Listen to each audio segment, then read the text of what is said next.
Five or Flop, a podcast for the best and worst historical fiction has to offer. I'm your host, Erin. And I'm Grace, and each week we'll be reading a different historical fiction book to see if they're a five or a flop. Our theme for season 5 is family and friends, and today we're here with one of Grace's friends. One of the famous Kates, we have Kate Cavallero. Say hi, Kate. Hi! Kate, what are we reading this week? This week we are reading Death Comes as the End by Agatha Christie. Ooh.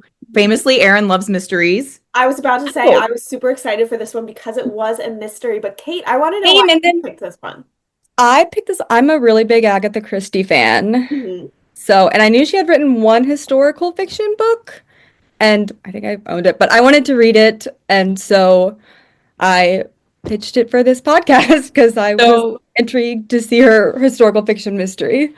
So you, unlike some of our previous guest hosts, you had not read this book before. You read it along with us for the first time. Yeah, I read it a few days after I suggested it to you. I had blind trust in Agatha, so. I think that's actually really fun because I think a lot of people come in, and not just the people we've had so far, but also the people to come in with already very high regard for the book they suggest. So I think it's kind of fun to have like a blind read and then no spoilers, as we have, I don't think any of us have, at least not in discussions I've been involved in, talked about this beforehand. But I am prepared to be surprised by whatever your answer is. So that is exciting. All right. And Kate, do you want to tell our listeners how you know Grace?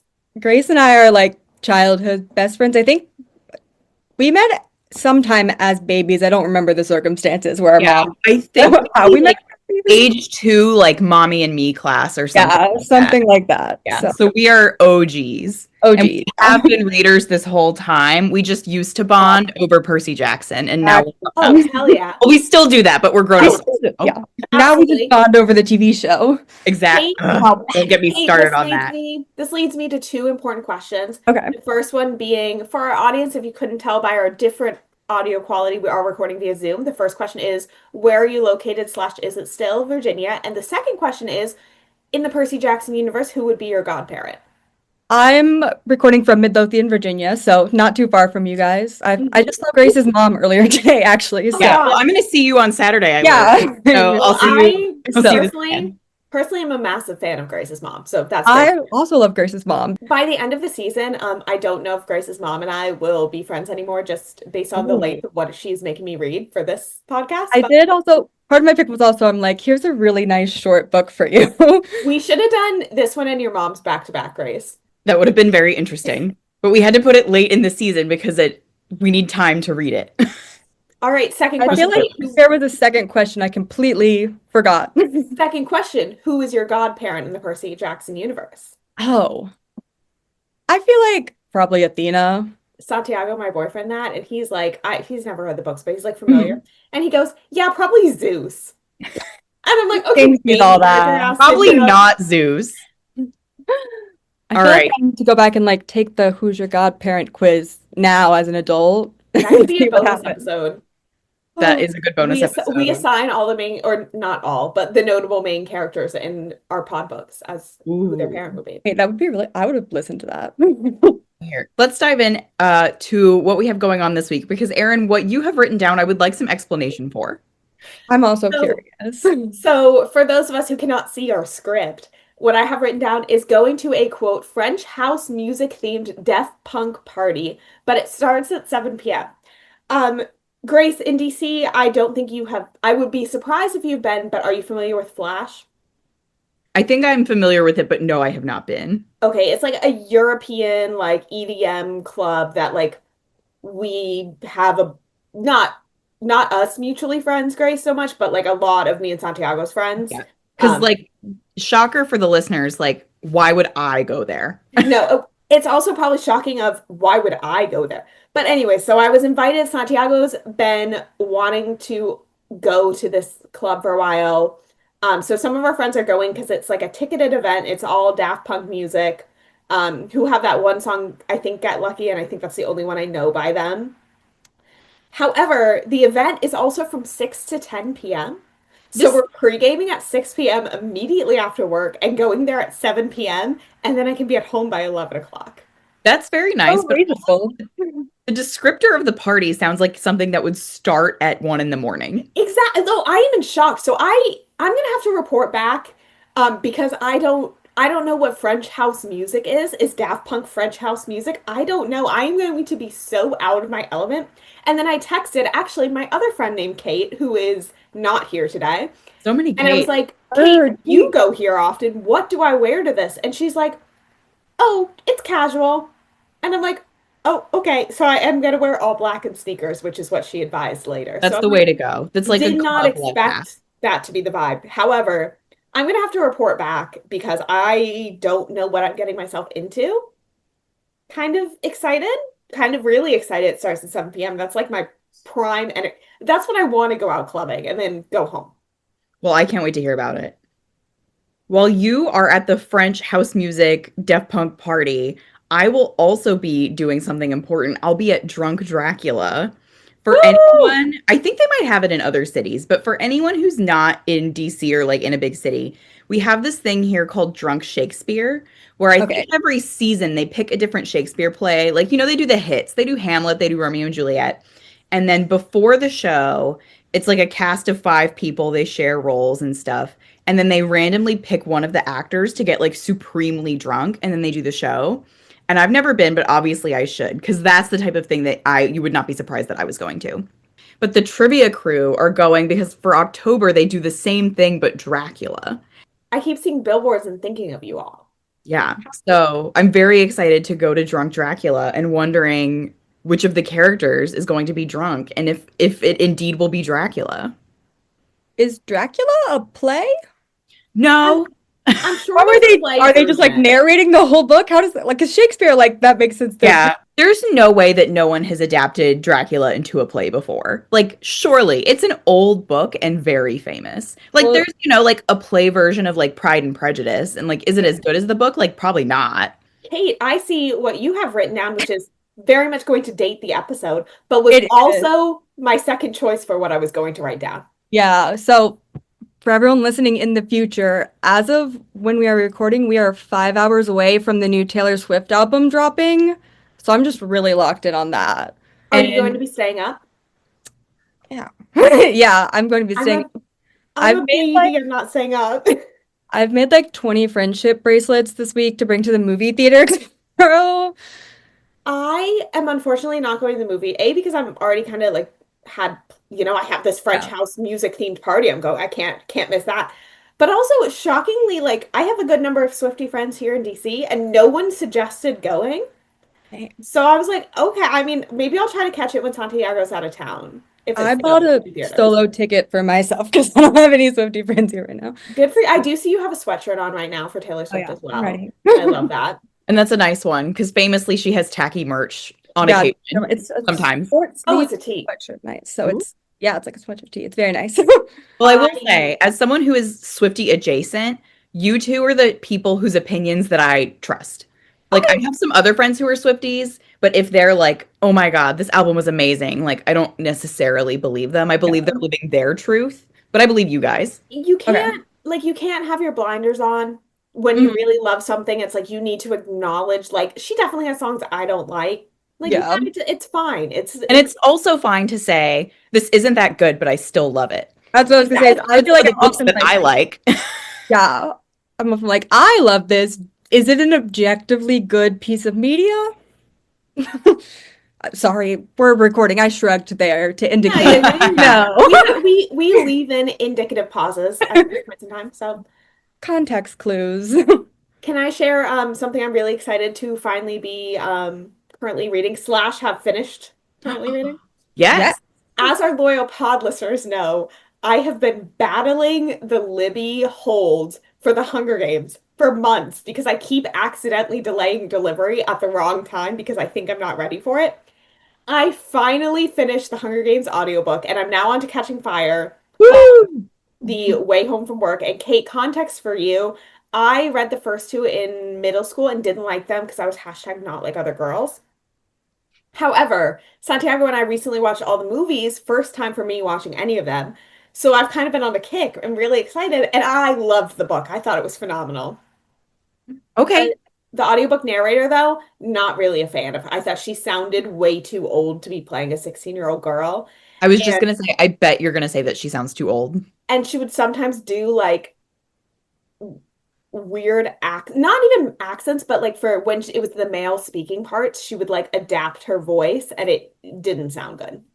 How come, how were you able to get the Catching Fire audiobook so quickly? No hold at all.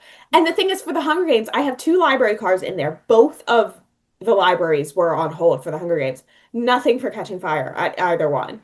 And I'm Huh. like, because everyone's waiting for the first one. They already made their way through Catching Fire. So, however, So, very big for me, very exciting.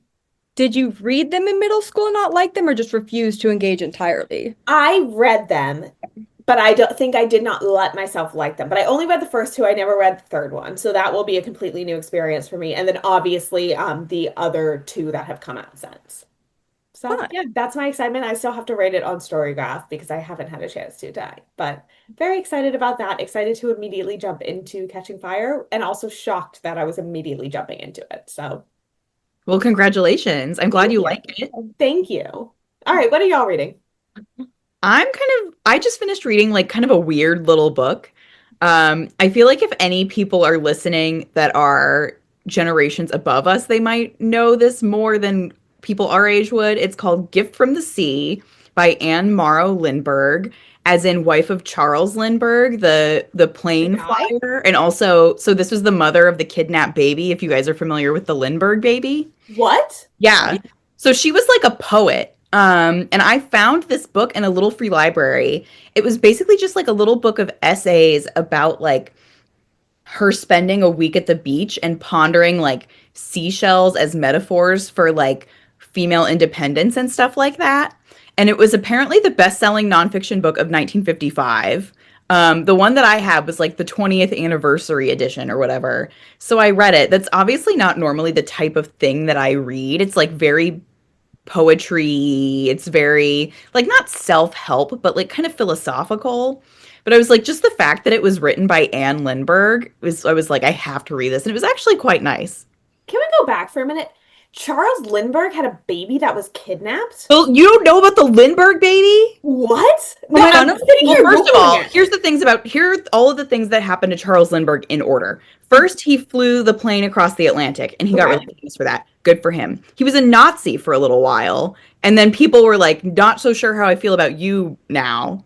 But yeah, then he and his wife had a baby, and then someone broke into their house in the middle of the night and took the baby. And I don't think anyone ever found out what happened. I think the baby just vanished forever. No, because I looked up Lindbergh baby kidnapping and like you know how Google has like other questions you could ask. One is what most likely happened to the baby? Yeah, so like no one really knows what happened to the baby. So yeah, then I think after that, their reputation was in tatters because Charles and Yeah. Anne were like big into the Nazi movement for a little while.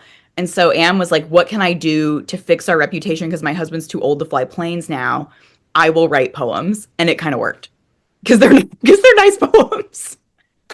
All right, well, you Anyway, learned that's what something I've been new. reading. I would say this is kind of funny because I guess I won't spoil it, but one of Agatha's books is famous books is loosely inspired by the Lindbergh baby case. Which one? Murder on the Orient Express. Murder on the Orient Express is about the Lindbergh baby? I mean, it's not exactly, but it's like inspired by that case. What is happening It's on the this whole. app? Hang on. And I'm adding that to my have we story read graph Murder right now. on the Orient Express? I want to explain the ending. Okay, well, I will not talk about the ending either. Yeah. Like, when we get into talking about Agatha Christie, which we will extremely shortly after we hear what Kate's been reading, the only other Agatha Christie book I have ever read is Murder on the Orient Express. But it was a very long time ago. It was like a book that we were assigned to read in like seventh grade or something like that. So I remember like the vague outlines of it, but I do not remember there being a baby. The I kidnapping of a baby factors heavily into the plot of that Okay, book. so it's just been too long since I've read Yeah. that book. Okay, let's see if It's I been can a get while, back. so I could be totally wrong, but I swear they referenced like the Lindbergh baby with the baby. Let me try to get that on audiobook and then I will report back after Catching Fire. Okay, Kate, what are you reading? I just started Boy Parts by Eliza Clark, and Okay. I haven't gotten far enough yet to comment on it, but like last week I read her other book, Penance, and it was a 5 star for me, so I'm optimistic. I also read Penance and gave it 5 stars, so I am super intrigued about what you give this because if you like it, I'll read it. Like the Okay. description of it wasn't like that intriguing to me, but if it's Yeah. well written and you tell me it's good, then I'll believe you. Honestly, I moved Penance up my list because I saw your 5 stars. So I was like, oh, I gotta read that. So I'll circle back to you on this one. See, and then we've already like Erin has added another book to her list. Like That's what I that's was just the just cycle of doing. life, you know. Yeah. We all recommend books to each other. I S- have I Mhm. have been intending to read more Agatha Christie the more I get into mystery. I read, and this is well jumping ahead. But since we're talking about Murder on the Orient Express, I've read one of her books probably in middle school. Wasn't assigned reading. I do not remember what it was, which one. I feel like it probably could have been Murder on the Orient Express. However, I feel like when I listen to it, it's going to be my first time, essentially, whether or not I've read it before. So. Mhm. Well, since none of us have read Death Comes as the End before, and maybe none of our listeners have either, should we go into the synopsis? We sure Absolutely. And should. I would be shocked if our listeners had read this one before. Yeah, it's so obscure one. It is Egypt in 2000 BC, where death gives meaning to life. At the foot of a cliff lies the broken, twisted body of Nofret, concubine to a Ka priest. Young, beautiful, and venomous, most agree that it was fate. She deserved to die like a snake. But at her father's house on the banks of the Nile, the priest's daughter, Renasemb, again, I don't know how that's pronounced, and there's no guide. We're just I'm like, making I'm stuff. refusing to say any name from this book until you guys have said it first. Yeah. That's what I do most of the time. And also, I don't think these are real. Sorry, I don't think these are really that like real Egyptian names, so it's not offensive that we can't say them. Please correct us if we're wrong, but I tried to Google Renasemb and this book is all that came up. So anyway, but at her father's house on the banks of the Nile, the priest's daughter Renasemb believes that the woman's death is suspicious. Increasingly, she becomes convinced that the source of evil lurks within their household and watches helplessly as the family's passions explode in murder. I have many things to say about Renaissance later on. Good synopsis, though. Good Yeah, synopsis. great synopsis. So the reaction that I got from a couple people who asked what we were reading, and I told them, "Oh, we're reading this Agatha Christie book." They said, "Oh, I didn't know her books were historical." Because we have made this mistake before, but we try to draw the line really well. There's a difference between historic and historical. So Hmm. most of Agatha Christie's book are just historic, meaning that they are about a time previous to the one that we were living in, but she wrote them during that time. Yeah, like So contemporary. yes. Yeah. Yeah, so she wrote this book in the 40s, but it's about 2000 BC. So this is thus historical fiction. Normally we go into the author section here, and we're still going to, but I did not go into that much detail just because Agatha Christie is by far the most famous author we have ever read from. Hmm. Kind of everyone knows who she is, but I do have a few little interesting facts that are pertinent to this specific book. So Agatha Christie, she is the so-called queen of crime. She is the best-selling novelist of all time. And I emphasize novelist because the highest selling book of all time is the Bible. And then the highest selling author of all time is Shakespeare. But he did not write novels, and the Bible is not a novel either. So Agatha Christie is the highest selling novelist of all time. She is also the most translated author of all time. And Wow. that's more than Shakespeare. I think number 2 is Jules Verne, actually, randomly, and 3 is Shakespeare. But good for Jules Agatha. Verne. Yeah. Well, and he is like somewhere in the 4000s in terms of like translated editions, and she's in the sevens. So it's not close. Wow. Hmm. Yeah. So Um, her second husband was a man named Max Mallowan, and he was an archaeologist. So that's kind of why she wrote a lot of these novels that are set in the Middle East, North Africa. Obviously, this book, famously Death on the Nile, that became a bad movie a couple years ago, a handful of others. She has books that are like this, but this is one of the few that does not feature any European characters. A lot of the others have European characters transplanted into that setting. That will be like archaeologists like her husband. Anyway, mhm. so this book was published in 1944. This is a crazy statistic to me. She has like 60, 70 mystery novels. There are 4 that have never had any kind of Jesus. adaptation, and this is one of them. It's That's because insane. there was like a TV show that did like one per episode that did all the like Perot books. This is not a Perot. He was Yeah. not alive in 2000 Do you know BC. what the other three are? So I'm curious I now. could Google it, but no, not Okay. at this moment. I'll Google it later. If you want to Google it while I'm talking and then tell us, you can. But there was apparently, they announced in 2018 that they were going to do some kind of BBC miniseries of this, and then they just never did. So close, but no cigar. Uh, It's not one of the many, many pod books with the miniseries. So exactly, exactly. they're trying to keep our list short for us. They knew years in advance. If Thank- people want to know the other three, which I haven't even heard of, so I'm not sure anyone has heard of them. It's So these are the obscure ones. obscure ones. It's Destination Unknown, Passenger to Frankfurt, and Postern of Fate. Postern of Fate. Okay. Cool. So those are up for grabs. If there's any like film students listening, like go ahead.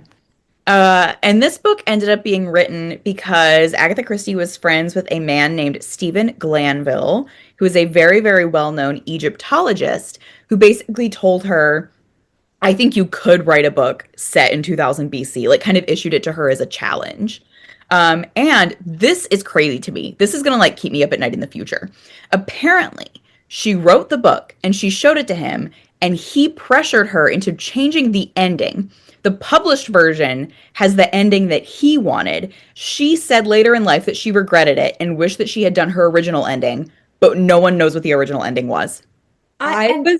When I read this, I'm like, the conspiracy theory forums I'm about to be digging into, trying to find. Well, I found a Reddit thread that was like, obviously it's just people making stuff up. It was no one with like actual evidence of like, well, the Christie estate says. And they were all, none of their answers were interesting, to be honest. So I'm like, it can't be any of these. Like Agatha would have thought of something better than this. Yeah. Was it? I wonder, and we're getting into this when we talk. I wonder if it was the ending to the mystery or the very ending of like the Oh, love triangle piece, true. which we'll talk about. It could be either way. So, um, Erin and I have talked about our relationship to Agatha Christie, which is similar, which is having read one book a long time ago, knowing who she is, but not really engaging with her. Kate, you have an extensive history with our good old friend Agatha. I have read 35 Agatha Christie books. So I do think she is my most read author of all time. They're And really short. That's crazy because that means you're like halfway. Well, That is so many books.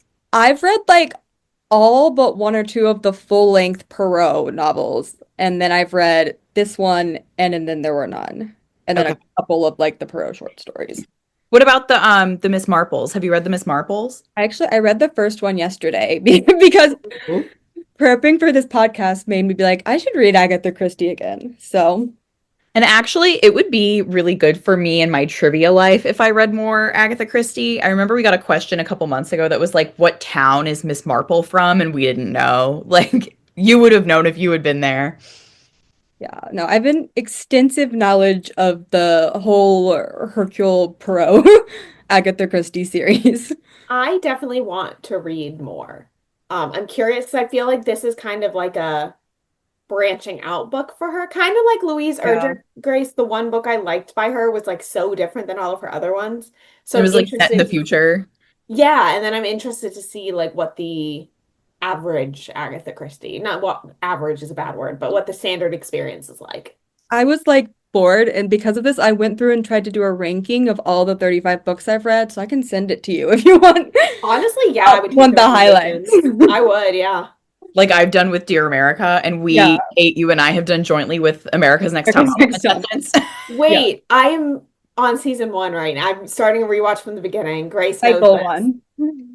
Oh, what? It's not a season, it's cycle one. Oh, so okay, Oh, I'm of sorry. course. It's been so long. They don't say cycle yet, though, at this point. You don't? No, they haven't called it a cycle at all. Well, So because if there's frankly, only one, then you don't need to call it what it is. I know, but this one is also so weird.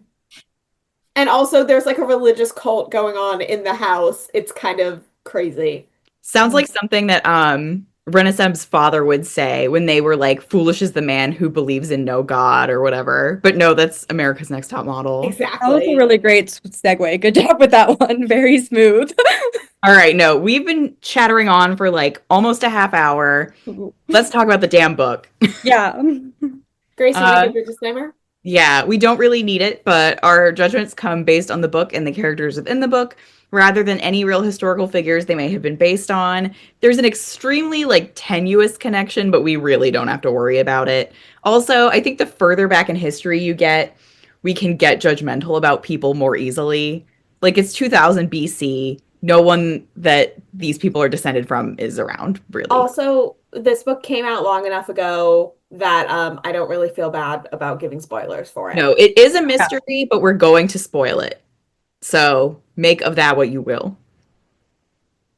I think we should start by, did we successfully solve the mystery as we read? Because for me, I did not, but it was because I was distracted in my reading by another element, which I will get to shortly. I would say, so first of all, I'm a super avid like thriller mystery reader and I'm a chronic early solver. And I will say there was like the kind of like first mini reveal I knew immediately, but I did not solve the mystery. The mini I reveal I got as well. Yeah, that however, I don't think that makes I still don't think it was a satisfying mystery, but we can circle back.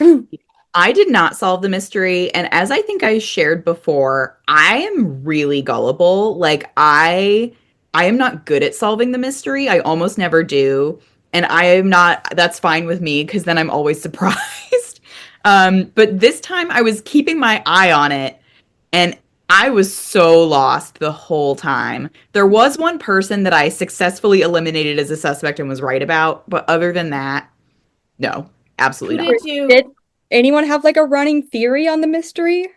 That was wrong since we all said we didn't solve it, but did anyone have Well, like a the only thing that I noticed was right at the beginning of the book. So here's the setup for the story. Just I feel like yeah. family tree is helpful to know. So the main character is Renasemb, and she has two brothers. She has three brothers.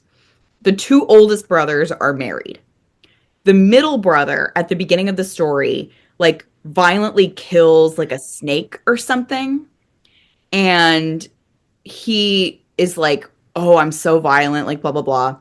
And then the woman who gets murdered, Nefret, like he hates her and he's like, "Oh, I could kill her." And I was like, that means he didn't do it. Because that's Yeah, the red herring. Like that's too obvious. definitely was thinking it was Hennet, who was kind of like their Hmm. servant who everyone hates except the father. Because on like the second page, she was like, "Oh my God, everyone in this house hates me and I do nothing wrong." So I definitely thought it was going to be her. And they carried it through with her being like, you think they carried through with her being a logical option for a long time.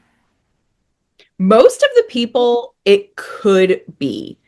They, I yeah. I thought until the end it was gonna be the what's his name, Hori, because he seemed like the only person who like wasn't a suspect, which Because he was like the wise advisor to the. right, he was the only one who didn't have a clear reason. So it made me think like, oh, it's gonna be some twist with him. And then my long shot guess at the twist is I thought there was gonna be like someone was gonna be a bastard child of this father, because a lot of the book was about like inheritance. So I thought either like Yeah. Hori somehow was gonna be like bastard related to the family or the scribe boy maybe. So those were my incorrect Yeah. theories. They don't really rule anyone out. You obviously know it's not Renesem because you're in her head and she's not murdering people. Then they clear the grandmother pretty much because she's not very mobile. She can't see very well, but she's wise and she's trying to use her wiles to solve the murders. Yeah. It starts with the murder of this concubine, and then more and more people just keep dropping. And I then was they gonna say, also, eventually they narrow it down because so many people are dead. because there's not that many Yeah. people around by the end. But then they also you're like it's this big like I don't know farm estate and there's like tons of servants and there's some quick excuse that's like it can't be any of the servants because they're too stupid and they love us or whatever. So it's like okay, like Agatha Christie just had to write herself out of that corner to be like the murderer is someone in the family. Yeah. So you know it's someone in the family because Agatha Christie just tells you. I will say, like I said, there was a reason I wasn't really following along with the murder. I was following along. I was distracted while reading because I thought the setting was so weak. I thought it was just like so poorly, like she set a book in Egypt because someone challenged her to Mhm. and didn't put in any thought beyond that. She did two things basically that were Egyptian. One of which is the chapter titles went by their like harvest calendar or something like that. And then also she put like a little disclaimer at the beginning that she was like, oh, in ancient Egypt, when you call someone brother or sister, that doesn't necessarily like sometimes it means lover, and I'm gonna use that. And it's like, okay, like of all things to take, you took like only that. You took the I did. weirdest option to include. I felt like after reading the book, I'm like, I feel like if she could change like the names and the father's job title and it could be contemporary. No, Oh like you yeah, could put it on absolutely. any estate anywhere. Yeah. So she did not incorporate successfully because the part about the dad being a ka priest, which is interesting because that has to do with like death rights and stuff. Yeah. But he doesn't do any of the work. Most of the book involves him being away. So he's not present. And him like Stuff. kind of like losing his like memory a little. Like, wasn't there a bit where he was like Yeah, he was super kind of confused about weird some at the who end. someone was for like no reason and nothing came of that again? I Yeah. think they were just kind of like two of his three sons just got murdered. He's lost it. Yeah. Yeah. By the end of the book, the death count's pretty high. So we start with Nefret, the concubine who no one likes, and you don't know who murdered I her. like her. Everyone hated her except the readers. I thought she was the best character. Well, she She was was. the only one really with any personality. Like she was kind of a bitch, but like at least she's giving me something. If I were to give Agatha advice on how to redo this book, like she would surely ask me for, I would have had like do the first part from Nefret's point of view and being, like paranoid about the murder and then switch after. Well, I Mhm. have tons of things to say about point of view, but we'll get into that Yeah, now. we can get to that. Yeah. So at the end of the book, of the three brothers, two of the brothers are dead. Actually, all three of the brothers are dead by the end of the book. Yeah. I think one of the wives lives. Yeah, Yeah. the middle One of the brother wives wife. is murdered. One of the wives lives. The grandmother dies. And then I think there are the three servants, and then I think two of them make it to the end. So of the servants, as Grace was saying, Hennet dies, and then there's the scribe and the advisor, So and they both then there's the two like high-ranking servants that are the love triangle servants. And Yeah, the other they plot is live. Renaissance is in the love triangle. Let me go on a side tangent real fast.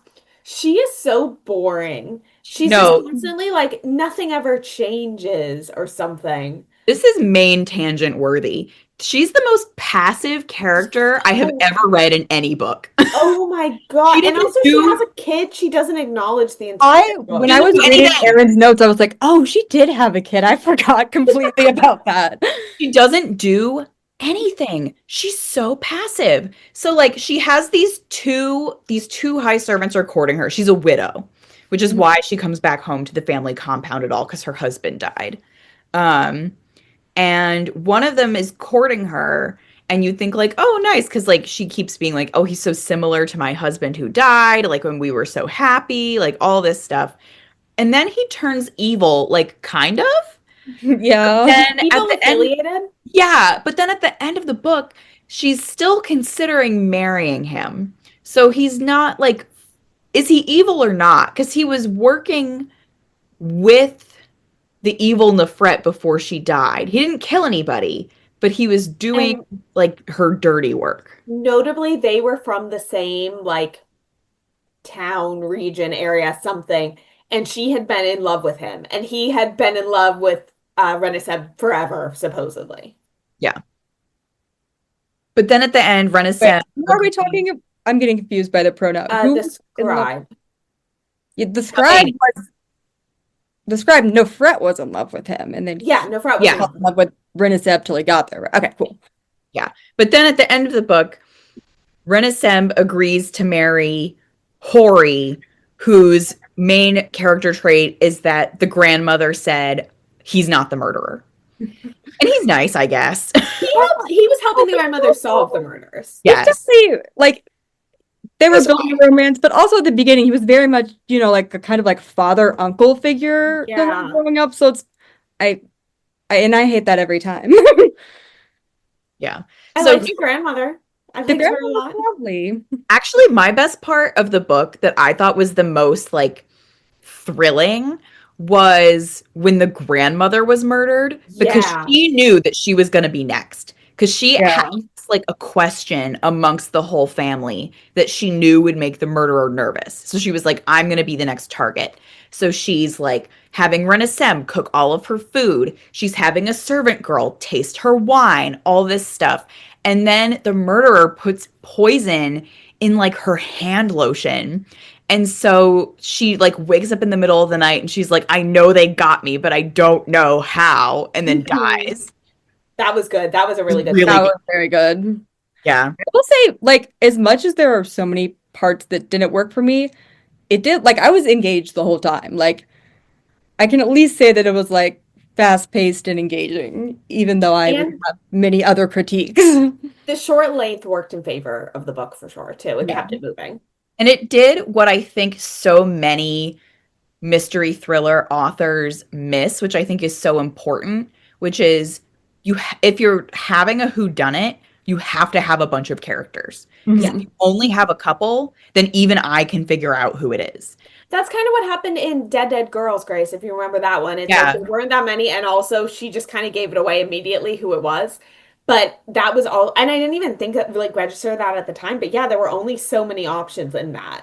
But I do think she made it kind of hard in this book because I don't think I had a moment at the end when she revealed who the murderer was. I wasn't like, "Oh my goodness, it all makes sense now." I was just kind of like, I guess, like I guess it's not surprising to me that this is another ending because I'm just like it could have been someone else. Like it Yeah. didn't Should we? have to end the way that it did. My thing was, sorry, did I? Oh, I was just gonna say, should we reveal? Let's Oh, reveal. yeah, we were revealed. It's to reveal it. Wait, Kate, here, do So you want to say your thing? Is it relevant first? It can come after. Okay. It's relevant, but it can All come right. after. It will Aaron, make more sense reveal. after, actually.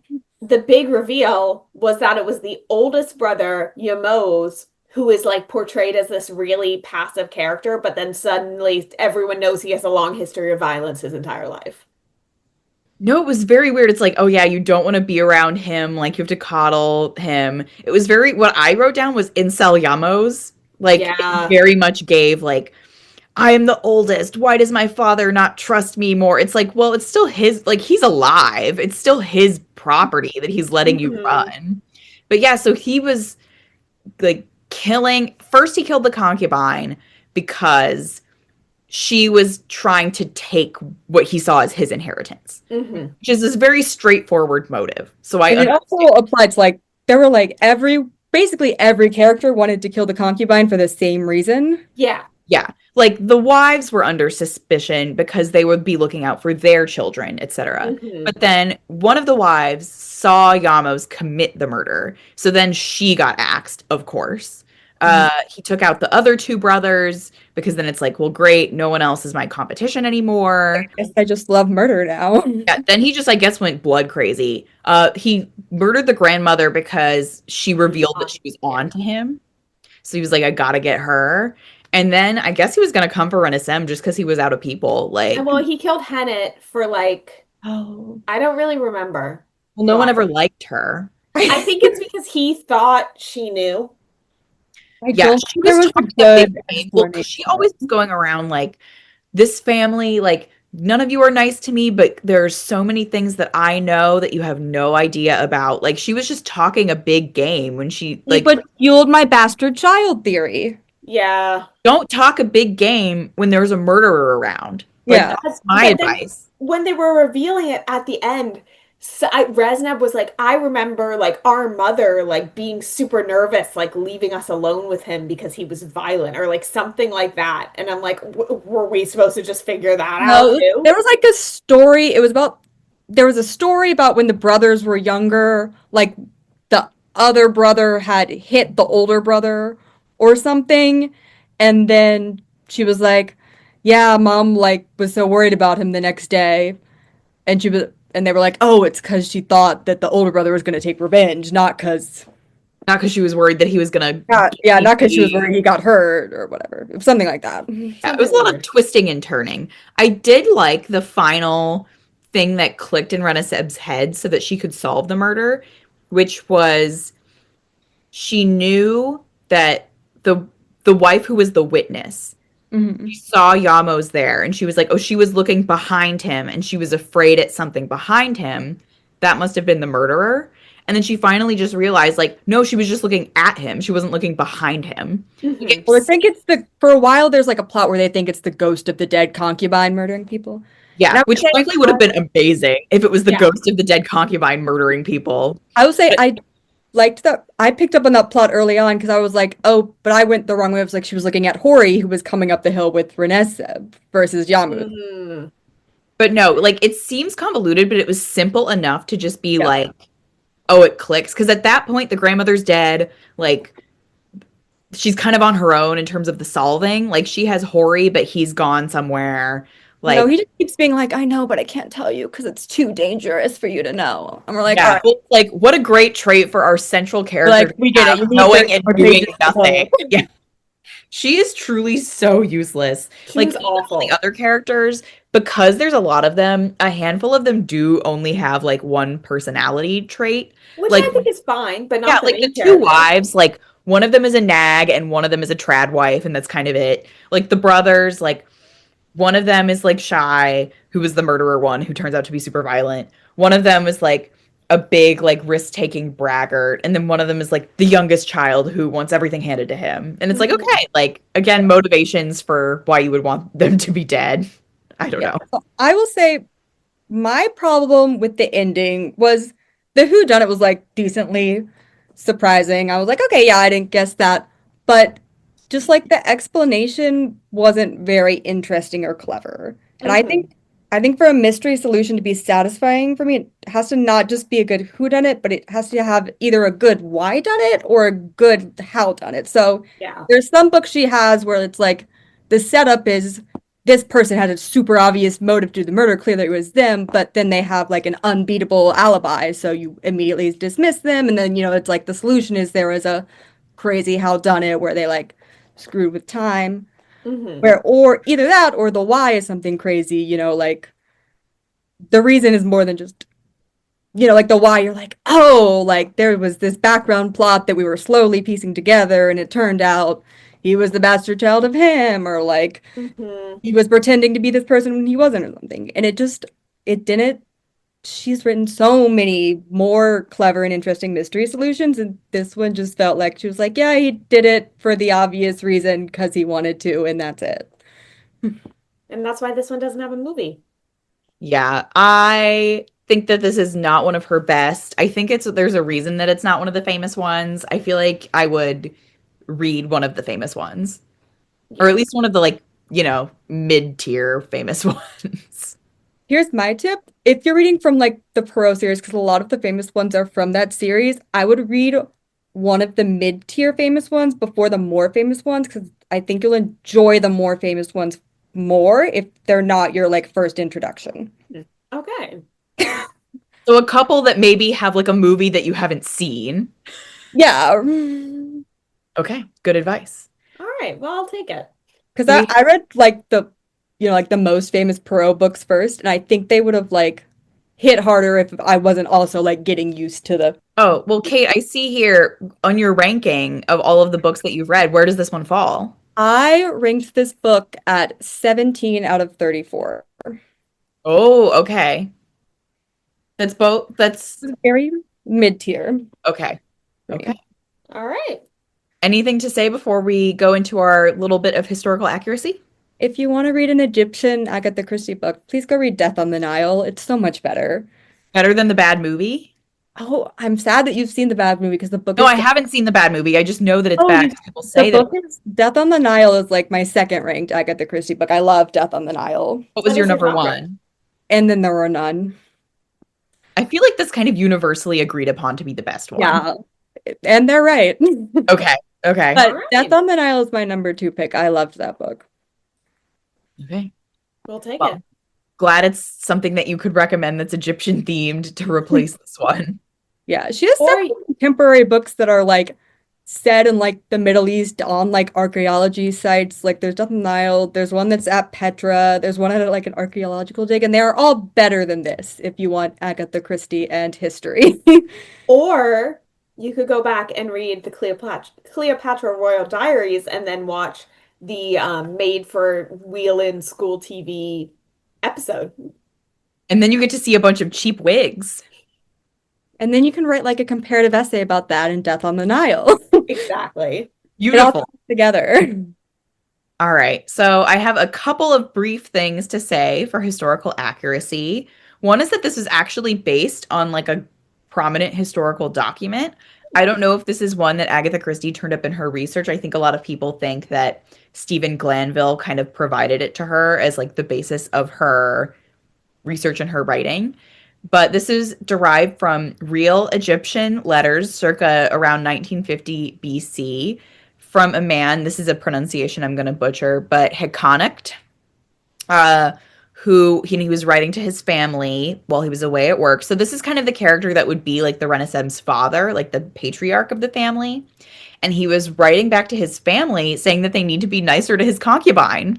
So if only he had written this letter in the book, maybe none of the book would have ever happened. Exactly. um, but yes, so he was the head of a middle class family, like the Renaissance father in the book. He was a Ka priest, and he worked exclusively for a very wealthy high official. So that brought his family up to kind of the middle class. So they had this land, and the father would go away to work. So they are from 1950 BC, these letters. They were excavated in the early 1920s, and they are currently on display at the Met. So if you want to Grace, go and see the Heckinact papyrus, you can. Grace, another pod field trip to New York. Of Actually, course. a stopover because it's 4 hours by train to New York and then 4 hours to Boston. So we could theoretically do this and the Johnny Tremaine walking trail in the same trip. In one long weekend. Exactly. Exactly. So then my next thing that I'm talking about just is the concept of the Ka priest. And this is like kind of a thing and kind of not. I am not an expert Egyptologist, but from what Agatha Christie describes, this is a priest who is paid to perform death rites. And you actually see in the book they are pay the father complains about having to pay other Ka priests so much money because so many people keep dying from his family. And it's like, isn't the problem that they keep being murdered and not that you have to pay to bury them? I But mean, the anyway, father does kind of just suck the whole time, so checks out. yeah, generically though, like I don't think Yeah. anyone he's not a suspect for being the murderer because he's away in town, like in the city doing his work so much. No, he just sucks for non-murdering reasons. Yeah. But we are familiar, like the wider world, not like the people in the book, are familiar with the concept of Ka, which is a part of the soul in the ancient Egyptian religion, but we don't really understand what part of the soul. It's not a word that we can translate well into English. Like we don't have a translation for it. So we kind of know what it means, but we don't 100% know what it means. And so because of that, we don't know quite how significant it is. There are some other sources that use the phrase Ka priest or servant of the Ka is another like verbiage that I found, but there's not a lot of consensus on that using that term. I do think that there were just a lot more priest jobs in ancient Egypt than we have now. Like so much of their work was keeping up temples. Like nowadays in like what is it called? Abrahamic religions. The role of the priest is to kind of serve the congregation, but in ancient Egypt the role of a priest was to serve the god, was to do maintenance in the temple to the god, maintenance of the rites, etc. So there are so like all of these different little jobs that are like no one there are high officials, but people are doing like the people who are cleaning the temple are priests. The people who are making offerings are priests. Like everyone's a priest. So Hekonict of the papyrus is described as a Ka servant. So he does do these death rites, but we don't have a ton more detail than that on specifically how that relates to Ka. Like obviously we know a ton about Egyptian death rituals, especially for the wealthy, wealthy, wealthy. But Mhm. as that relates to being called a Ka priest, we don't know a ton. Interesting. Yeah. Yeah. So that's what I have. That All was right. more So, historical information than was in the book. oh yeah, I was about to say all the By other far. research. Kind of, yeah. Well, there was no author's note about the historical, like, that we get so much of the time where it's like, actually, I based my book off of this historical document. Like, the book we're reading next week has that exact thing. Mhm. But I guess people in 1944 were just like, whatever, don't care. I don't know. Or maybe Agatha was just like, I don't want to write it. Don't worry about it. I'm sure everyone was like, yeah, Agatha can kind of do what she wants. Like, it's Yeah. fine. Oh yeah, she could do whatever she wanted. All right. Should we star calculate? Yeah. Absolutely. So, our star calculator categories for this season are historical accuracy, originality, characters, prose, and vibes. I don't know who wants to start. I'll You start. start. Oh, okay. Great starts. I feel like I just talked for a long time, but I'll start. I feel like it's rude to make the guest start. Historical accuracy, this might be a first of all time. I'm giving it a one. It just simply does not matter. Like it's not This important this at might all. this might actually be a first. I was Like, like, I feel like it's hard to rank this to it's not inaccurate. There's just nothing there at all to yeah, rank. well, it's like, Kate, perhaps you are not familiar with like the entire history of every episode of the pod, but I've I'm pretty notorious for being like, oh, this was really good, but I don't think they used the history creatively, so I'll give it a Yeah. four, even though it's accurate instead of a five. But it's just like what was she using? I'm Like like, I'm just saying, nothing. technically, it's not inaccurate. There's just How no historical information whatsoever to how go this one off came of. across to me as if it was if there's some sort of framing device that's framing this as a play, and then this is a play happening, and it's like people in costumes on a set, but then we know it's a play. Like we are aware that these are. Or you know what else it's kind Maybe of that like? was the original ending. You know how right now we're having this whole conversation about books that used to be fan fiction. It's like this book like used to be about something else and they were like, Agatha, you got to file off the serial numbers to publish it as another book. Like it's just so It's weird like if as they mine. said Had like a book written, her friend challenged her, and she was like, "Yeah, let me just change some names. This could work." it's like it's exactly like fan fiction. They put in different like AUs. This is just the Egyptian AU. Exactly. However, originality, I'm gonna give it a four because the idea of it is a good one. I like it. Yeah. I liked again how many characters there were. I liked the idea of the setting and the evil Mhm. concubine. So I think if it had been executed better with more of the history and more of a snappy ending, I would have been very more impressed with it. Um, Characters, I'm going to go two here because there were a couple of standouts that I did enjoy, mainly Nefret and the grandmother. But I have to dock points for Renesem being so bad. And then everyone else was just like neutral, but not good enough to pull up the score. This is the anti-henna artist when that main character was the only good character. Yeah, it's the opposite of that. Like truly she was so empty. Like there just could have been like if she didn't exist at all and the book was just written from like an omniscient like sky perspective, it would have been the exact same. Yeah. They would have had to remove that love triangle element, but it was not important to me and I wouldn't miss it. Yeah. Those four. Decent. Agatha Christie is a famously good writer. Like, I had no problems with the way that the book was written. So, you know. And then Vibes, three. It was a very neutral book to me. Like, I did read it quickly. Like, I wasn't sitting down reading it being like, ugh, like, now I have to sit down and read this stupid book. It sucks. It was just like a mystery. I whipped through it. I did get the sense while reading it, I was like, I'm sure there are better Agatha Christie's than this. Like, there's a reason I've never heard of this one before. So, you know, it's a three. That's fine. So that's an average of a 2.8. And then I gave this a three on Storygraph. All right, I can take it next if we want. I took a Um, long time with that.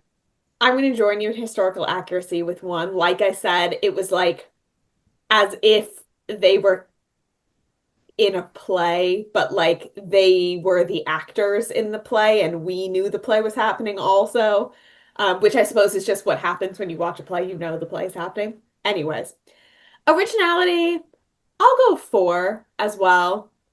Um, yeah, I liked it. I liked the premise. I thought it was fun. I enjoyed the premise of it. Um, I'm gonna copy like a lot of what you have, Grace, here. Characters too. Yeah, I liked the grandmother. I love No Fret. Everyone else was just kind of even I was fine with like the more caricature ones, like the other brothers who didn't matter as much. That's fine with me. But the main character being such a dud is Not great. Prose, 3.5, why not? It's fine. It was good. It was good prose. No, it was nothing stand out to me. I feel like I don't know. It's kind of like it was a little stiffly formal in the way things that like a long, long, long time ago tend to sound sometime while writing. And then vibes a three. Yeah, this was fine for me. And this might be one of my closer rankings that I've had. I gave it a 2.75 on Storygraph and I got a 2.7 on the star calculator, which is pretty close. I'm gonna go fine leaning flop. I was gonna say, I think this might be a rare fine leaning flop. We have a lot of fine leaning fives. We don't have a lot of like C minus D plus books. I would feel wrong calling this a flop because like I did enjoy it and I was surprised by it, but eh. All right, Kate, you're up. I'm gonna give it a shocking 2 for historical accuracy, just because I feel like in my personal rating system, for me to give something a 1, it would have to be like offensively like spreading misinformation or like, misrepresenting something in an egregious way. That's a Like, Things good like point. that, Grace, you might have given a one to Distant Waves. You know what? You're right. Kate, That for should have your gotten a reference, negative. Distant Waves is a book about how Tesla caused the Titanic to sink and then they rescued themselves using time travel. And also, they were all spirit mediums. Yeah, and then they could Not talk to Tesla. ghosts. Not Tesla, but everyone else. yeah, so I'm gonna give it a 2 just because since it wasn't like egregiously offensive about history. No, I think that's an That's fair. equally supportable justification. Originality, I'm gonna give it a 3 just because I've read a lot of her mysteries and she has ones with kind of similar plots that are better. Like, I feel like the most original thing is that it's in ancient Egypt and that just doesn't work, so it's hard. Characters, I'm giving them a 1. There were some characters that I liked, but just not enough overall, and I think this book just suffered so much from the lack of having like any sort of detective character or any character, like even actively trying to solve the mystery and like feeding us clues. So just the characters as a whole did not work for me at all. The prose I did give a 5. Clearly I like Agatha Christie's writing, or else I would have stopped like 34 books ago. So I'm a big fan of her prose, and I gave it a 4 for vibes because it's like I did enjoy myself while reading it. Like it wasn't a chore, I was engaged. So the vibes were nice. I wish I could have gotten more from it. Yeah. So that gives me an average of 3, and I did rate it 3.75.